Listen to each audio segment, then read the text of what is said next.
వాటిని పరిష్కార మార్గంగా పరిష్కరించాల్సిన అవసరం ఉంది. ప్రధానమంత్రి ఉన్నప్పుడు ప్రధానమంత్రి మోడీ గారు పరిష్కారం చేయలేకపోతున్నారు. ఏదైతే చేస్తానని మాట్లాడిన ప్రాణ నష్టం జరిగింది.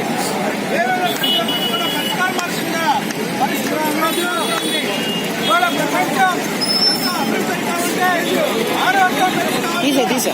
ఈ రోజుల్లో ఉద్యోగాన్ని పెంచుతుంది.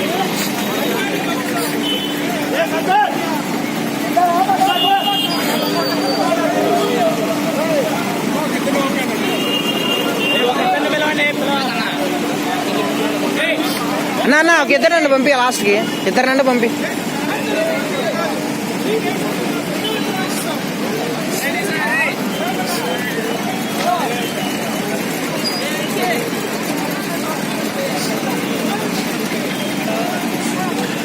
అభివృద్ధి చేయడం దేశభక్తి కానీ దేశ సరిహద్దుల్లో దేశం దేనిలో ప్రేమించడం కాదు. దేశభక్తి అంటే మంచిని ప్రేమించడం, మానవత్వంతో ఆచరించడం, ఈ దేశాన్ని అభివృద్ధి చేసుకోవటం, ఈ దేశాన్ని కాపాడుకోవటం. కాబట్టి భారతీయులందరూ ఏకతాటిపైన నిలబడి ఈ ఉగ్రవాదాన్ని మొత్తం ప్రకటించాల్సిన అవసరం ఉంది. మరి దేశంలో ఇవాళ సిఆర్పీఎఫ్ జవాన్లుగా పనిచేస్తున్న వారి కుటుంబానికి దేశాల్లో కల్పించాల్సిన అవసరం ఉంది.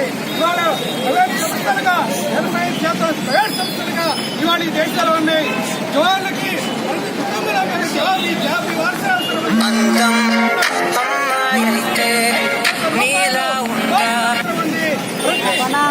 జవానికి 3 ఎకరాల భూమి ఆ రకంగా ఆదుకున్న రోజులే దేశభక్తి కాదు. రామరావు గడగా కజ్జి లేకపోతే అది చెప్పండి. కాబట్టి ఈ రకంగా భారతీయులందరూ కూడా ఒకే తాటిపై ఎన్నింటికి వచ్చేది వెంకీగాడి చూసావా మన